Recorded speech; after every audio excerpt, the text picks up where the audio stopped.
பன்னாட்டு தமிழ் உறவு மன்ற நிறுவனர் பெரும் கவிக்கோ வாமு சேதுராமன் காலமானார்.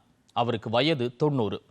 சென்னை விருங்கம்பாக்கம் இல்லத்தில் வைக்கப்பட்டுள்ள அன்னாரது உடலுக்கு முதலமைச்சர் மு.க.ஸ்டாலின் அஞ்சலி செலுத்தி அவரது குடும்பத்தினருக்கு ஆறுதல் கூறினார். வாமு சேதுராமன் ராமநாதபுரம் மாவட்டம் முதுகுளத்தூர் வட்டத்தில் உள்ள ஆண்டநாயகபுரத்தில் 1935ஆம் ஆண்டு பிறந்தவர். 1988ஆம் ஆண்டு சென்னை பல்கலைக்கழகத்தில் தமிழ் இலக்கியத்தில் முனைவர் பட்டம் பெற்றார்.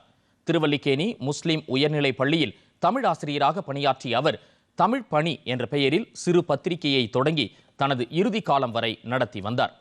நெஞ்சத்தோட்டம், தமிழ் முழக்கம், தாய்மண், காலக்கனி, சேது காப்பியம் உள்ளிட்ட 100க்கும் மேற்பட்ட நூல்களையும் 1,00,000க்கும் மேற்பட்ட கவிதைகளையும் எழுதியுள்ளார். இவரது தமிழ் தொண்டினை பாராட்டி தமிழ்நாடு அரசு 1990ஆம் ஆண்டு கலைமாமணி விருதினையும் 2001ஆம் ஆண்டு திருவள்ளுவர் விருதினையும் வழங்கி கௌரவித்தது.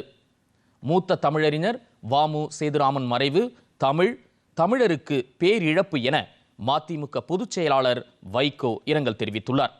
பாமக தலைவர் அன்புமணியும் இரங்கல் தெரிவித்துள்ளார்.